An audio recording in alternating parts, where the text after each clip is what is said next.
15 अप्रैल 2023 की वह काली रात जिसने पूरे भारत को हिलाकर रख दिया।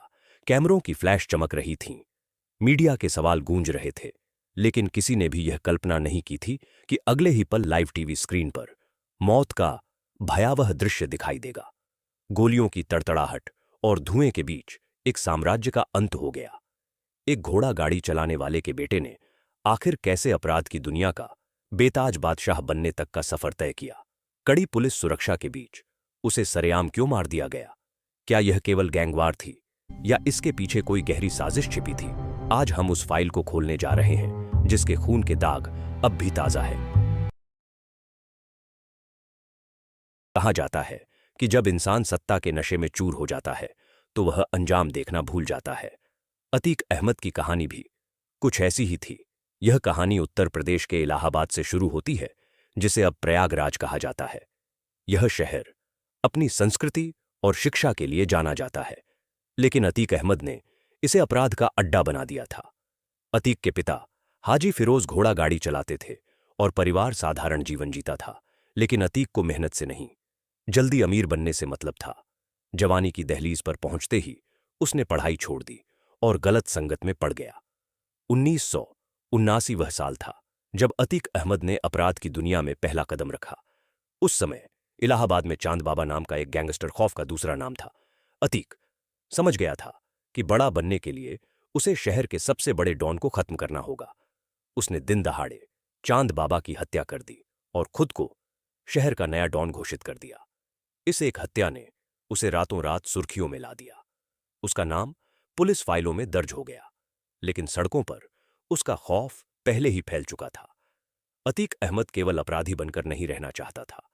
वह जानता था कि भारत में अपराध को लंबी उम्र चाहिए तो राजनीति की ढाल जरूरी है।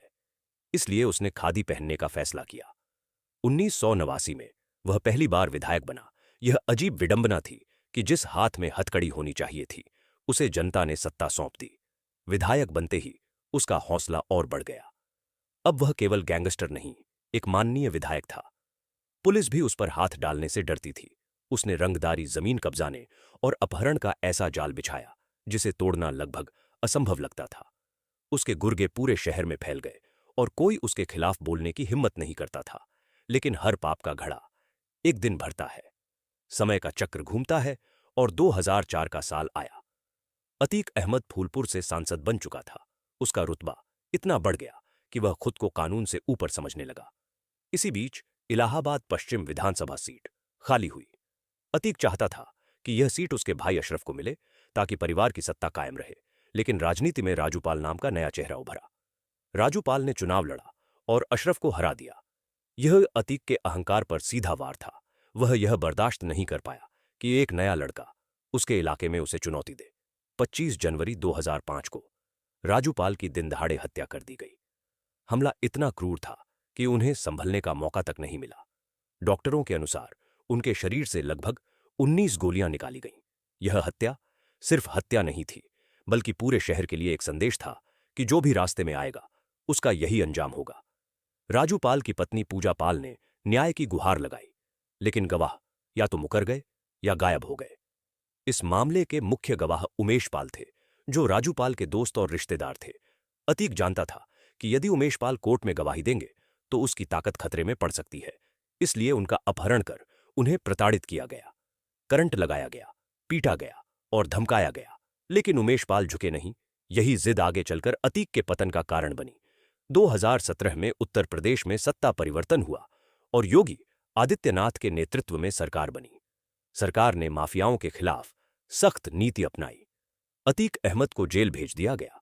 उसे देवरिया, बरेली और फिर गुजरात की साबरमती जेल में शिफ्ट किया गया ताकि वह अपना नेटवर्क न चला सके।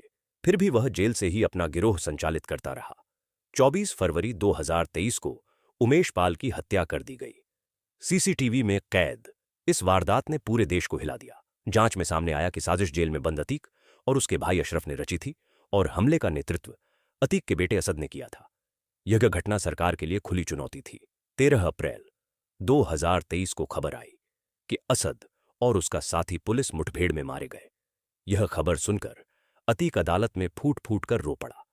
जिस बेटे को वह अपराध की दुनिया में नाम दिलाना चाहता था, वह युवा अवस्था में ही मारा गया। 15 अप्रैल की रात अतीक और अशर्रफ को प्रयागराज के कोलविन अस्पताल ले जाया जा रहा था। मीडिया की भीड़ थी, कैमरे लाइव थे। अचानक 3 युवक जो पत्रकार बनकर आए थे आगे बढ़े। कुछ ही सेकंड में गोलियों की आवाज गूंजी। अतीक और अशरफ जमीन पर गिर पड़े। सब कुछ लाइव टीवी पर प्रसारित हो रहा था। हमलावरों ने लगभग 18 राउंड फायर किए और फिर हथियार डालकर आत्मसमर्पण कर दिया। उनके नाम लवलेश तिवारी, सनी सिंह और अरुण मौर्य बताए गए। पूछताछ में उन्होंने कहा कि वे नाम कमाना चाहते थे और बड़े गैंगस्टर बनना चाहते थे। यह विडंबना थी कि जिस शोहरत के लिए अतीक ने दूसरों का खून बहाया, उसी ने उसकी जान ले ली। एक माफिया का अंत उसी तरह हुआ जैसे उसने दूसरों का किया था, सरेआम। और अचानक इस घटना ने पुलिस सुरक्षा और व्यवस्था पर कई सवाल खड़े किए। लेकिन एक बात स्पष्ट थी, अपराध का रास्ता चाहे कितना भी चमकदार क्यों न लगे, उसका अंत हमेशा अंधेरे में होता है। अतीक अहमद की मौत के साथ प्रयागराज में उसके आतंक का अध्याय हमेशा के लिए समाप्त हो गया।